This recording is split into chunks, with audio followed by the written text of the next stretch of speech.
Ano ba talaga ang pinapakain mo sa anak ko? Iyan ang nakakagimbal na tanawin sa monitor mula sa maliit na CCTV camera na ikinabit ni Ben sa sala sa London. Si Miggy, ang anak ko, ay nakaupo lang, tahimik, sa harap ng isang supot ng chips at matatamis na inumin. 6 na taong gulang pa lang siya, edad na dapat tumatakbo at naglalaro, ngunit ang likod niya ay nakayuko, walang ngiti at walang ingay. Agad akong natigilan at hindi ko naiwasang mapahawak sa dibdib ko. Bilang isang ina, ito ba ang oras na ibinibigay ko sa aking anak? Maling-mali ba ang paraan ng pagpapalaki ko? Ang luha ng pagsisisi at pagdududa ay tumusok sa aking puso. Nagtrabaho ako sa isang maliit ngunit sikat na restauran na may hindi regular na schedule na kailangan kong isalitan sa araw at gabi. Matagal ko nang naramdaman ng pagkakasala sa pag-aaksaya ng oras ko kasama ang anak ko dahil sa trabaho. Inay, hindi mo na naman ako kalaro ngayon? Ang maliit na boses ni Miggy ang mas nakasakit sa akin. Si Ben, ang asawa ko, ay laging abala. Kahit nasa bahay, madalas siyang nakaupo sa harap ng computer, naghahanda ng meeting o nagbibigay ng buod ng kanyang trabaho, kaya't hindi niya napapansin si Miggy. Kapag pinapakiusapan siyang makipaglaro, madalas siyang sumasagot, paumanhin, hindi pwedeng maglaro si Itay ngayon, ganoon araw-araw. Kailangan namin ng isang taong maghahanda ng pagkain, magbibigay ng oras sa paglalaro, at magtatatag ng kaayusan sa kanyang buhay. Hindi lang isang taong pupuno sa bakanteng oras, kundi isang taong makakapag-alaga rin sa paglaki ni Miggy. Dahil sa apurahang dahilan na ito, nagdesisyon kaming kumuha ng yaya. Hindi nagtagal, 2 aplikante ang nasa harap namin. Ang isa ay si Chloe, isang masayahin at masiglang babae na matatas magsalita ng Ingles. Ang isa naman ay si Manang Elena, isang babaeng lumipat mula sa Pilipinas 10 taon na ang nakararaan. Ang kanyang malumanay na ngiti at mahinahon na boses ay nagbigay sa akin ng malalim na impresyon, ngunit mabagal siyang magsalita ng Ingles at paminsan-minsan ay kailangan pang maghanap ng salita habang nag-i-interview. Nag-atubili ako. Kung isasaalang-alang ang pag-unlad ng wika ni Miggy, baka mas mainam na pumili ng taong matatas magsalita ng Ingles.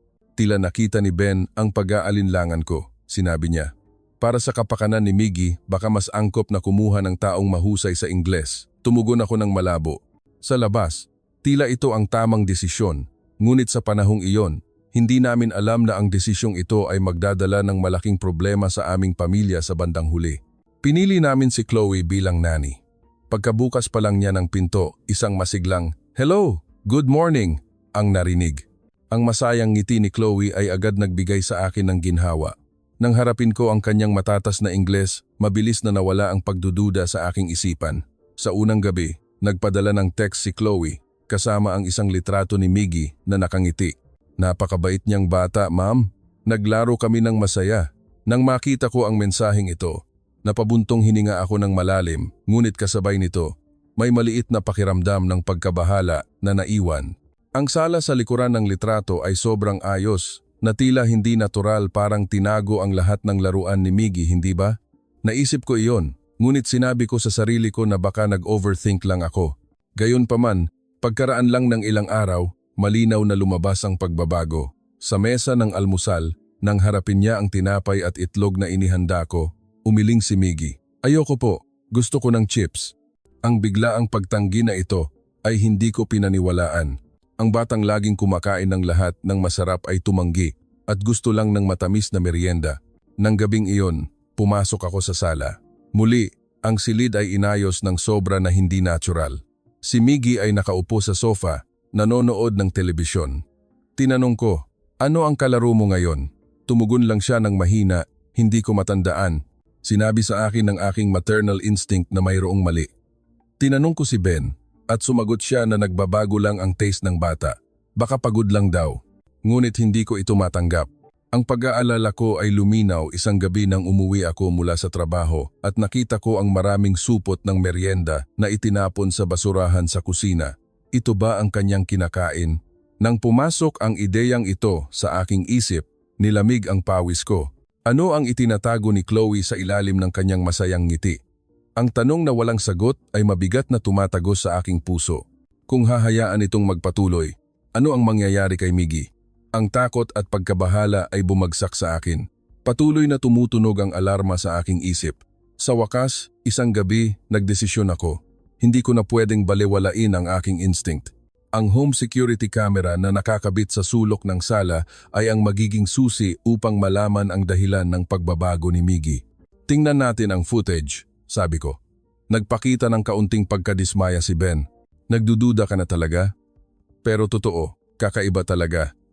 Nagtinginan ang mag-asawa, binuksan ang laptop at sa sandaling pinindot ang play, napahinga ako ng malalim.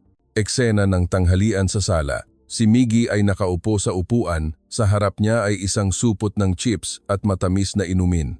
Nakangiti ng malapad si Chloe sa tabi niya at sinabi, "Good boy, good boy." Sinisikil ang aking puso. Hindi ito totoo, hindi ba? Mabilis ang tibok ng puso ko. Nanginginig ang aking mga kamay. Patuloy ang video. Inabot ni Miggy ang kanyang laruan, ang wooden block, ngunit inalis ito ni Chloe at inilagay sa shelf. "Hindi pwedeng maglaro ngayon, baka madumi," sabi niya, habang binubuksan ang telebisyon at inaabot ang remote. Bumulong si Miggy, ang pagkain ni inay. Ngunit ngumiti si Chloe at sinabing, "Hindi masarap ang pagkain ni inay, mas masarap ito." Sa sandaling iyon, hindi ko na napigilan ang aking luha. "Ano ang sinasabi mo?" Nakita kong humigpit ang kamao ni Ben sa tabi ko. Si Miggy, sa video ay nakatingin lang sa telebisyon. Hindi siya tumatawa ng malakas o tumatakbo at naglalaro tulad ng dati. Ang maliit na katawan niya ay nakaupo ng tahimik, na tila pinarurusahan. Kinagat ko ang aking labi. Hindi ito pag-aalaga, ito ay pagpapabaya. Nanginginig ang mahinahon na boses ni Ben. "Sapat na," desidido kong sinabi. Tumango ng mariin si Ben. "Kailangan nating tapusin ito bukas." Halos hindi ako natulog ng gabing iyon. Ang imahe ng nakayukong likod ni Miggy mula sa CCTV ay paulit-ulit na lumalabas sa aking isip. Sa tuwing naiisip ko ang likod na iyon, sumasakit ang dibdib ko. Hindi tumitigil ang pag-agos ng luha. Kinaumagahan, magkatabi kami ni Ben sa sala. Ang puso namin ay puno ng galit at pagkabahala. Kahit ang paghinga ay tila mahirap. Hindi nagtagal. Narinig ang pagpihit ng pinto. Pumasok si Chloe na may ngiti sa mukha tulad ng dati. "Good morning, ma'am, sir." Ang boses ni Ben ay mababa at malamig. "Umupo ka." Agad na nagbago ng kaunti ang ekspresyon ni Chloe, ngunit mabilis siyang ngumiti at umupo sa sofa. Binuksan ko ang laptop gamit ang nanginginig na kamay at pinindot ang play sa CCTV footage. Ang imahe ni Miggy na nakaupo sa harap ng chips at ang eksena kung saan sinabi ni Chloe na hindi masarap ang pagkain ni inay ay malinaw na lumabas sa screen. Ano ito? Nanginginig ang boses ko sa hindi makontrol na galit. Nagkibit balikat si Chloe at tumawa ng walang pakialam. "May problema ba? Mas maganda kung tahimik ang bata, hindi ba? Mas magiging komportable kayo." Ang kanyang iresponsableng salita ay nagdulot ng pag-init ng dugo ko. Hinayaan mong maging adik si Miggy sa matatamis at inalis mo pa ang oras niya sa paglalaro. Sa tingin mo ba ito ang tunay na pag-aalaga ng bata? Malakas na hinampas ni Ben ang mesa. "Ito ay pagpapabaya sa pagpapalaki." Sumigaw ang kanyang boses sa galit. Kahit si Chloe ay nawalan ng ngiti, ngunit mabilis siyang nainis at sumigaw. "Kung hindi kayo masaya, alagaan ninyo ang sarili ninyong anak.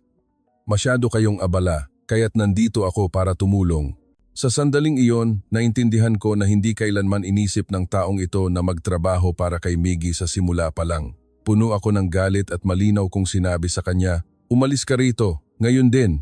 Napabuntong hininga si Chloe, tumalikod ng may pagkasuklam at naglakad papunta sa pinto. Mga mapili talagang magulang. Iniwan niya ang pangungusap na ito at malakas na isinara ang pinto.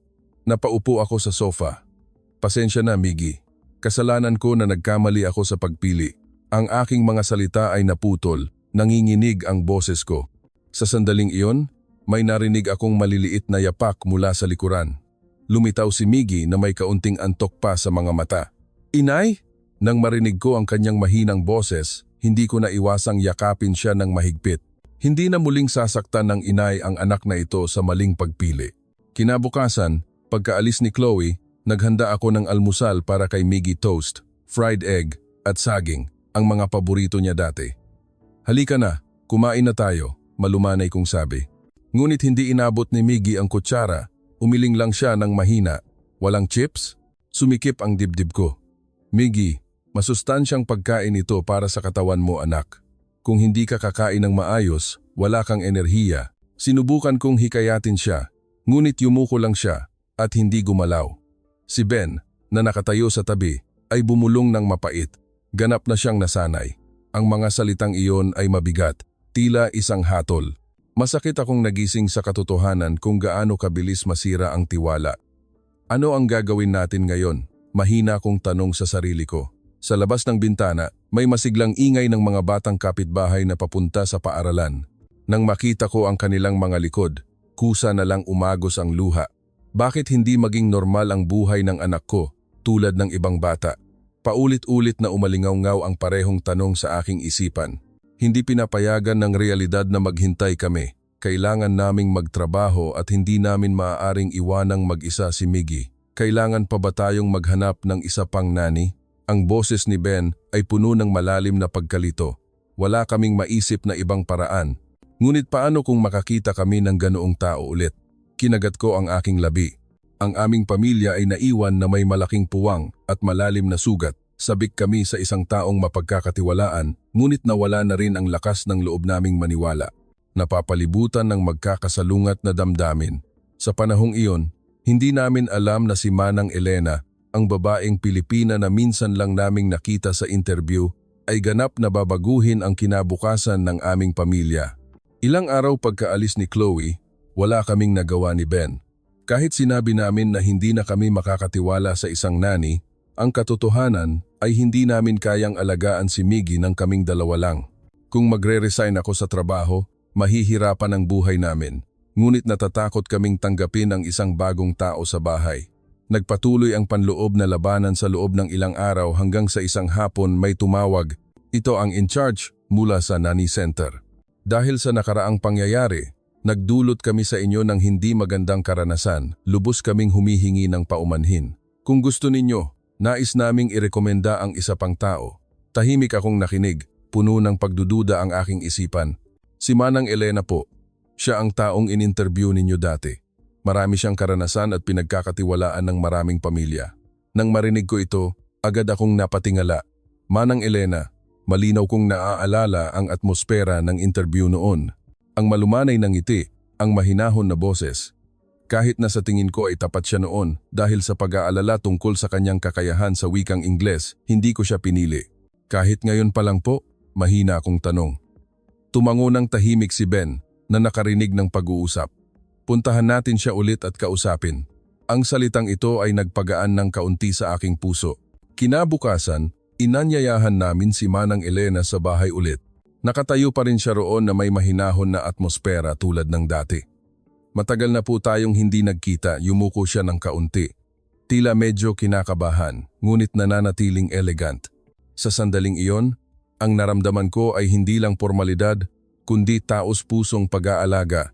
Prangka kong sinabi, humihingi kami ng paumanhin na hindi ka namin pinili noon at ngayon ay kailangan ka naming pakiusapan na bumalik. Ngumiti si Manang Elena. Huwag po kayong mag-alala. Noon, nagdesisyon po kayo sa pamamagitan ng pag-isip sa inyong anak bilang prioridad, hindi po ba? Iyon ang pinakamahalaga. Ang mga salitang ito ay tumagos ng malalim sa aking puso, nagpainit sa aking mga mata. Siya ay isang taong hindi nakakabit sa formalidad, kundi nakikipag-ugnayan sa mga tao gamit ang puso. Baka siya na ang taong mapagkakatiwalaan ko kay Miggy. Huminga ako ng malalim at tumango. Sa gayon, muling nagsimulang sumikat ang bagong liwanag sa aming bahay. Sa umagang iyon, nang dumating si Manang Elena sa aming bahay, dahil sa aral kay Chloe, nag-alala ako na baka mangyari ulit ang parehong bagay. Ngunit hindi nataranta si Manang Elena. Tahimik siyang umupo sa upuan sa sala. Hindi siya naglabas ng laruan o nagsalita ng malakas. Tahimik lang siyang nagmamasid sa kilos ni Miggy. Bakit hindi mo siya hayaang maglaro? Hindi ko naiwasang magtanong dahil ang dating nani ay laging nagsisimula agad ng ilang laro. Umiling ng mahina si Manang Elena at mahinahong sumagot. Una po, mahalaga ang paghihintay. Hindi agad magbubukas ang bata. Maghihintay po tayo na siya ang lumapit sa kapaligiran na magpaparamdam sa kanya ng kaligtasan. Ito ay nagulat sa akin. Ang mga dating nani ay tila may pangunahing layunin na pamahalaan ang bata ng epektibo. Ngunit iba si Manang Elena. Iginagalang niya ang puso ni Miggy sa pamamagitan ng paghihintay. Pagkaraan ng ilang sandali, napansin ni Miggy ang presensya ni Manang Elena. Dahan-dahan siyang lumapit ng maingat at mahinang nagtanong, "Ano po ang ginagawa ninyo?" Ngumiti si Manang Elena at naglabas ng maliit na piraso ng papel. "Ito po ay isang papel na bulaklak. Sa Pilipinas, tinitiklop namin ito para maghatid ng mabuting hangarin at pagmamahal." Gumamit siya ng kanyang daliri upang tiklupin ang isang piraso ng papel sa hugis ng isang bulaklak. Nagliwanag ang mga mata ni Miggy. "Gusto ko pong gumawa rin." Nang marinig ko ang kanyang boses, napahinga ako ng malalim. Si Miggy, na dati ay matamlay at nanonood lang ng telebisyon, ay nagpakita ng interes sa kanyang sarili. Matiyagang itinuro ni Manang Elena ang paraan ng pagtiklop. Ang maliliit na daliri ni Miggy ay nagtrabaho ng may focus. Kahit na ang unang papel na bulaklak na ginawa niya ay hindi perpekto, ngumiti siya. "Nagawa ko." Nang marinig ko ang salitang ito, sumakit ang dibdib ko. Nang gabing iyon, mahinang sinabi ni Miggy, "Inay, napakasaya ko ngayon. Matagal ko nang hindi narinig ang kanyang masayang boses. Patuloy na umagos ang luha ko.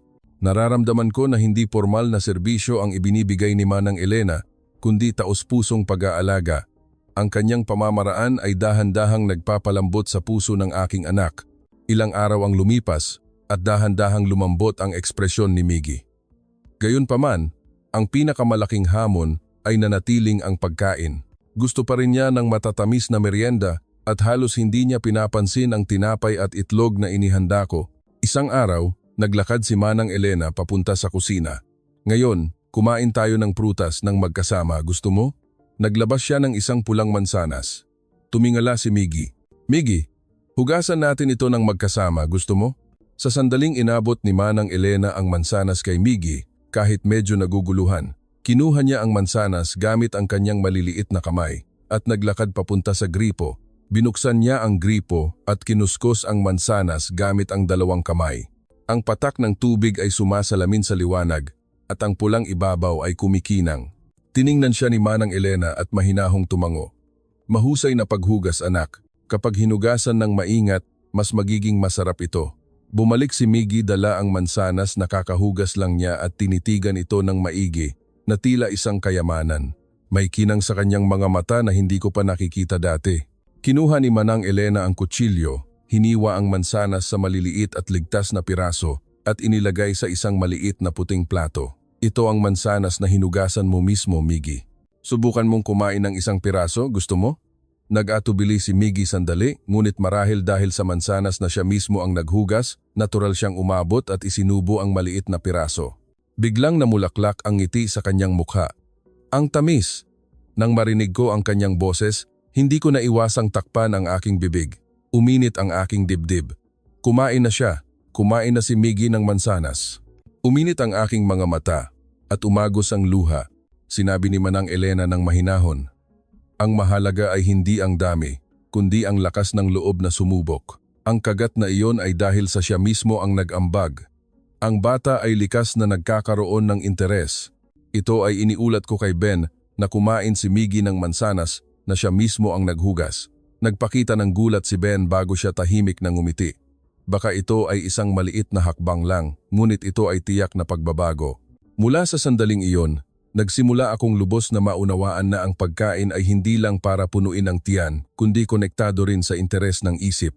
Mula ng araw na kumain siya ng mansanas, dahan-dahang naging masigla ang ekspresyon ni Miggy. Kinain niya ang prutas na siya mismo ang naghugas. Ang maliit na karanasang ito ng tagumpay ay dahan-dahang nagbukas ng buhol sa kanyang puso. Tiningnan siya ni Manang Elena at naghanda para sa susunod na hakbang. Isang tanghali, tumayo siya sa kusina at dahan-dahang binuksan ang takip ng kaldero. Nang umakyat ang singaw, kumalat ang amoy ng kanin sa buong silid. "Wow, ang bango!" Hindi na iwasang sumigaw ni Miggy habang inaamoy ang bango. Sinabi ni Manang Elena, "Gusto mo bang gumawa tayo ng sinangag balls kanin bilo-bilo?" Isinawsaw niya ang kanyang kamay sa tubig at ginamit ang dalawang kamay upang maghurno ng puting kanin sa isang bilog. Ginamit niya ang dulo ng kanyang daliri upang dahan-dahang hubugin ito, na tila naglalagay ng intensyon sa bawat butil ng kanin. Ang sinangag balls ay isang mahalagang pagkain sa Pilipinas na karaniwang inihahanda ng ina para sa kaniyang anak. Tinitigan ni Miggy sandali, At sa wakas ay mahinang sinabi, "Gusto ko pong gumawa rin." Ngumiti si Manang Elena at naglagay ng maliit na tasa ng kanin sa harap niya. "Isaaso mo ang iyong kamay sa kaunting tubig at hubugin mo ng ganito." Gamit ang seryosong mukha, binalot ni Miggy ang kanin sa kanyang mga kamay. Nahirapan ang kanyang maliliit na daliri sa paggawa ng hugis. Ang sinangag balls na ginawa niya ay may kakaibang hugis, hindi maganda. Gayunpaman, tumawa siya sa tuwa. Kinagat niya ang sarili niyang ginawang sinangag ball sa kanyang bibig. Agad na nagliwanag ang kanyang mga mata. Masarap. Nang marinig ko ang salitang ito, hindi ko na iwasang lumuha. Kumain si Miggy ng sinangag balls. Isang hindi maipaliwanag na kaligayahan ang sumabog sa aking puso. Ilang linggo lang ang nakakaraan. Ang anak ko ay interesado lang sa chips at juice, ngunit ngayon, kumakain siya ng sinangag balls na siya mismo ang gumawa. Ito ay tila patunay ng pagbabalik ng nawawalang pang-araw-araw na buhay. Nang gabing iyon, sinabi ko kay Ben na gumawa at kumain si Miggy ng sinangag balls mag-isa. Lumaki ang mata ni Ben. Pagkatapos ng pagtataka, ngumiti siya. "Kanin lang yan, hindi ba?" Umiling ako. "Hindi ganoon." Nag-enjoy siya sa paggawa nito habang kumakain din. Pagkatapos ng maliit na tagumpay sa sinangag balls pagkaraan ng ilang araw, nag-alok si Manang Elena ng bagong hamon. "Ngayon, gumawa tayo ng mainit na pagkain, gusto mo?" Tumayo siya sa kusina at kumuha ng shiitake mushrooms at sayote at inilagay sa kaldero na may tubig at dahan-dahang pinainit. Kumalat ang maalinsangang amoy sa buong silid.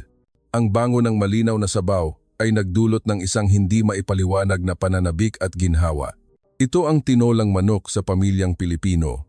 Ang pagkain na ito ay madalas na nasa mesa halos araw-araw, sabi ni Manang Elena, habang dahan-dahang inilalagay ang binating itlog sa kaldero ng maingat. Nang umakyat ang singaw, lalong napuno ng init ang silid. Hindi ko naiwasang tingnan si Ben. Napakabango namang amoy. Ito ay isang amoy na bumabalot sa puso na hindi madalas maramdaman sa simpleng pagkain ng Britanya.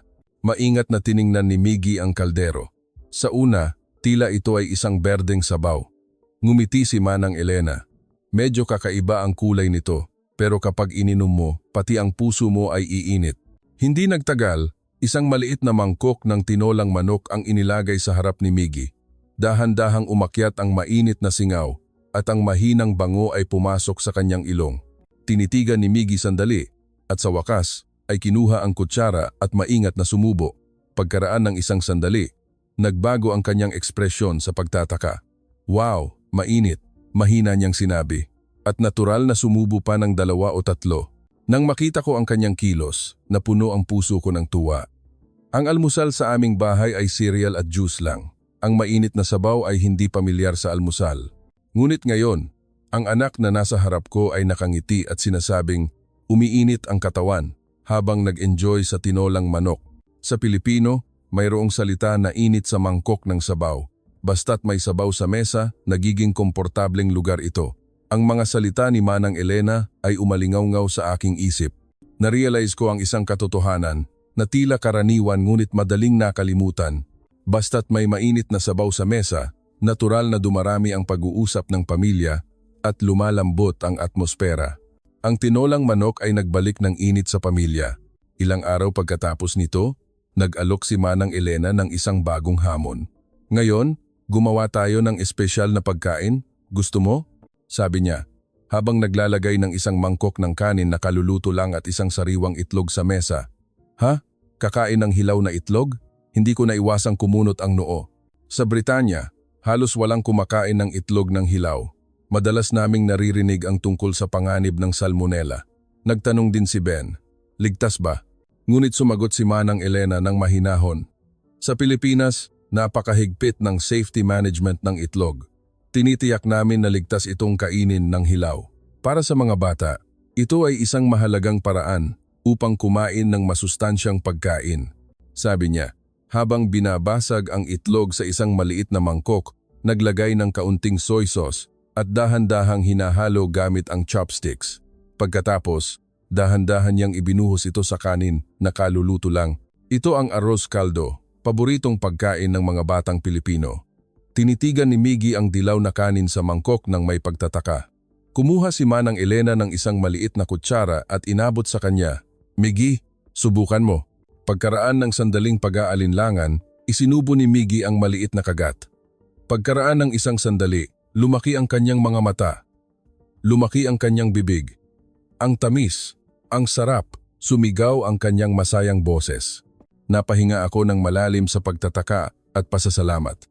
Hindi ko inakala na ang isang hindi pamilyar na pagkain tulad ng hilaw na itlog na ginawang arroz caldo ay magiging ganito kalambot na pagkain. Nanginginig ang aking dibdib sa hindi malamang dahilan. Ligtas ba talaga? Tanong ulit ni Ben. Tumango si Manang Elena nang may seryosong mukha. Opo, siyempre. Pinipili ko ang pinakasariwa at ligtas na itlog. Ang mahalaga ay ang karanasan ng kaligayahan sa pag-enjoy ng pagkain sa komportableng kapaligiran. Sa wakas ay naintindihan ko na hindi lang ito ordinaryong pagkain, kundi isang edukasyon na nagpapalaki sa isip. Sinikap ni Miggy na ubusin ang arroz caldo at sa huli, kaunting butil na lang ng kanin ang natira. Gusto kong sabihin na huwag na siyang pilitin, ngunit dahan-dahang pinigilan ako ni Manang Elena. Miggy, sa Pilipino, mayroong salita na pagpapahalaga. Ano po ang pagpapahalaga? Itinilti ni Miggy ang kanyang ulo. Malumanay na ipinaliwanag ni Manang Elena. Sa pagkain, mayroong intensyon ng gumawa at kabutihan ng kalikasan. Kung mag-iiwan ka ng tira, parang sinasayang mo ang intensyong ito. Hindi siya nagalit, ngunit naghatid siya ng isang aral sa isang maalab na paraan. Nag-isip si Miggy sandali at dahan-dahang kinain ang huling kagat. Pagkatapos, pinagsama niya ang kanyang maliliit na kamay. Salamat po sa pagkain. Nang makita ko ang kanyang kilos, uminit ang aking mga mata. Hindi ko mapigilan ang aking luha. Sa Britanya, kahit sabihin ang thank you pagkatapos kumain, walang ganitong pagpapakita ng pasasalamat na may intensyon. Nang araw na iyon, sa unang pagkakataon, nalaman ko na ang isang maliit na salita ay maaaring magkaroon ng ganito kalalim na kahulugan. Isang araw, umuwi ako pagkatapos ng night shift. Pagod na halos gusto ko nang bumagsak sa sofa. Ngunit ang umiikot pa rin sa aking isipan ay si Miggy. Ang salitang salamat po sa pagkain pagkatapos kumain ng arroz caldo ay nakahipo sa aking puso. Ngunit sa isang sulok, mayroon pa ring naiwang pagkabahala. Gusto mo bang tingnan ang CCTV? Tahimik na sabi ni Ben. Nag-atubili ako sandali. Kahit na naniniwala ako kay Manang Elena, ang alaala ng pagkadismaya noon ay nakatali pa rin sa aking puso. Sige, kung walang problema, gagaan ang loob ko. Bumukas ang laptop screen at nagsimulang mag-play ang footage. Eksena sa kwarto, tulog ng mahimbing si Miggy sa kama. Nakaupo si Manang Elena sa tabi ng kama at dahan-dahang hinahaplos ang kanyang buhok. Ang galing mo ngayon. Kailangan mo ring kumain ng may lakas bukas. Ang mababa at malumanay na boses ay umalingaw-ngaw sa video kasabay ng kanyang mga salita. Ang paghinga ni Miggy ay bumagal at naging regular. Sabik akong nakatingin sa screen. Sa mga oras na wala ako sa trabaho, dahan-dahan niyang sinusuportahan ang puso ng aking anak ng ganito. Matagal na akong hindi nakakita kay Miggy na natutulog ng ganito kaginawaan. Nanginginig din ang boses ni Ben. Kung naaalala ko ang mga araw na si Chloe ang naroon, si Miggy ay nakatali sa telebisyon at chips at sinasarado ang kanyang puso. Ngunit ngayon, iba na. Ang maliliit na pag-iipon sa mesa ng pagkain ay dahan-dahang nagbabalik sa normalidad ng puso ng aking anak. Sa footage, tulog na ng tulog si Miggy. Maingat na kinumutan siya ni Manang Elena at dahan-dahang tumayo. Ang kanyang likod ay nagpakita ng di makasariling pagmamalaki at responsibilidad. Hindi ko naiwasang bumulong. Ito ang tunay na pag-aalaga. Hindi ito formal na serbisyo, kundi isang mata na nagpoprotekta sa kinabukasan ng isang bata.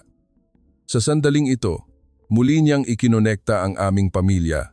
Isang hapon, naglalaro si Miggy at si Manang Elena ng wooden blocks. Nagtumpukan sila ng tore at pagkatapos ay binagsak. Hindi tumitigil ang tawanan. Pagkatapos maglaro sandali, natural na nagsimulang magligpit si Manang Elena ng wooden blocks. Malumanay niyang sinabi kay Miggy na huminto ang kamay. Miggy, magligpit tayo ng magkasama. Gusto mo? Sa una, medyo naguguluhan si Miggy dahil ang dating nani ay laging nagsasabi na huwag nang magligpit pagkatapos maglaro at hayaan na lang iyon. Ngunit hindi nagmadali o nagutos si Manang Elena. Tahimik lang siyang nagligpit ng wooden blocks pabalik sa kahon. Dahil sa impluensya niya, nagsimulang magligpit si Miggy ng wooden blocks gamit ang kanyang maliliit na kamay. Kinuha ni Manang Elena ang medyas na nahulog sa sahig at sinabi, sa Pilipinas, ang pag-oorganisa ay bahagi rin ng pagtuturo. Ang pag-aalaga sa mga bagay ay konektado sa pag-aalaga sa sarili at sa mga nakapaligid sa iyo. Nang marinig ang salitang ito, nagliwanag ang mga mata ni Miggy. Inilagay niya ang kanyang tsinelas sa tapat ng pinto at ngumiti ng may kasiyahan. Nagawa ko.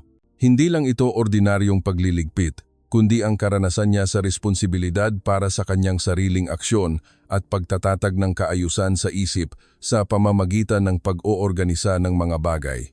Sa Britanya, maraming tao ang nag-iisip na ang paglilinis at pag-oorganisa ay dapat gawin ng matatanda, ngunit iba ang pamamaraan ni Manang Elena.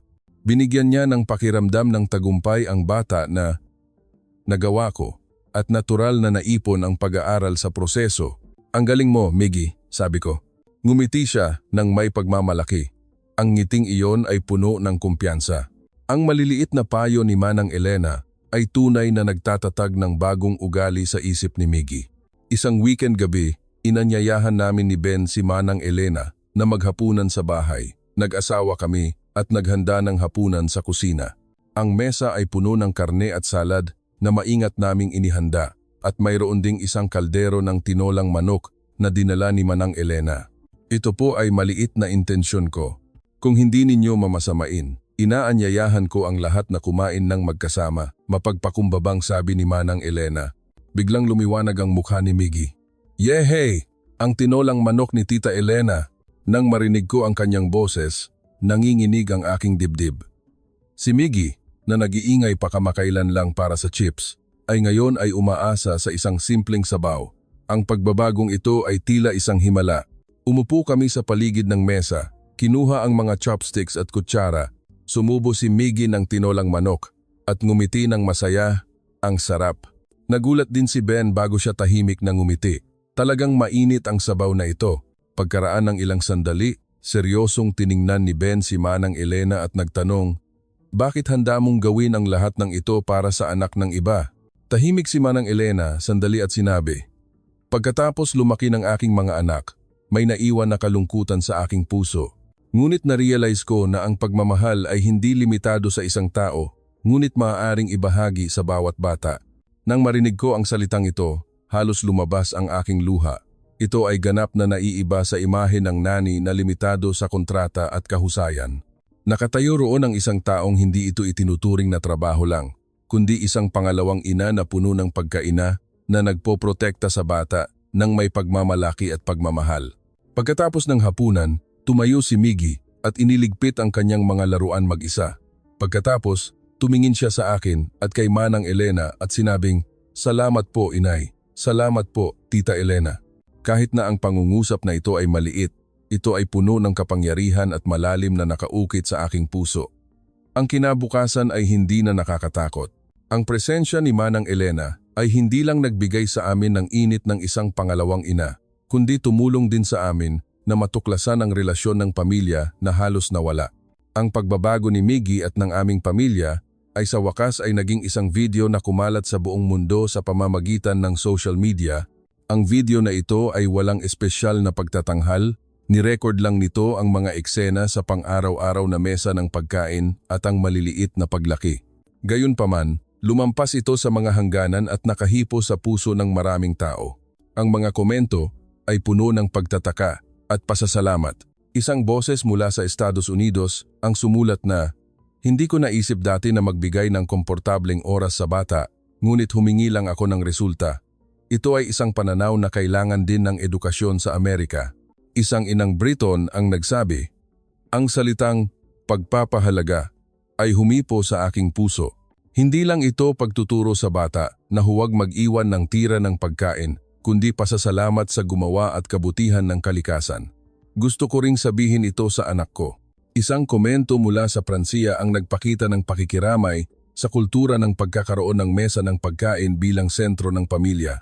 Ito ay isang tradisyon na pinahahalagahan din ng Pransiya noon pa man. Ngunit ang salitang, salamat po sa pagkain ng Pilipino, ay tila isang mahika na nag-uugnay sa mga puso. Ang isang manonood na Aleman ay nag-alok ng komento tungkol sa edukasyon.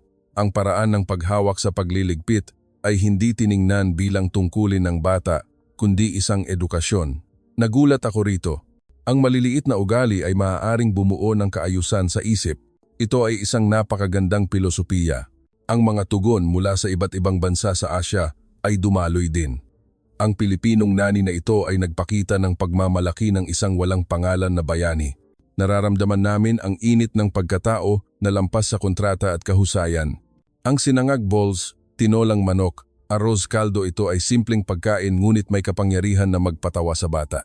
Napakaganda. Ang maliliit na detalye sa mesa ng pagkain na binaliwala ng lahat ay tinalakay sa buong mundo. Ito ay tila isang himala. Ang paglaki ni Miggy at ang saloobin ni Manang Elena ay hindi lang tumulong sa isang pamilya, kundi nagpaalala rin sa mundo ng isang universal na katotohanan. Ang pagkain ay ang pag-aalaga sa isip. Sa ganitong paraan, ang tahimik na aksyon ng isang Pilipinong nani ay lumampas sa mga hangganan at nagpalawak ng siklo ng pakikiramay at pasasalamat. Ang kwentong nagsimula sa isang maliit na kusina ay nagdulot ng liwanag ng pag-asa sa mesa ng pagkain ng mga pamilya sa buong mundo. Maraming salamat sa panonood. Kung nagustuhan ninyo, paki-subscribe sa channel at mag-like. Umaasa rin kami sa inyong mga komento. Magkita-kita ulit tayo sa susunod na video.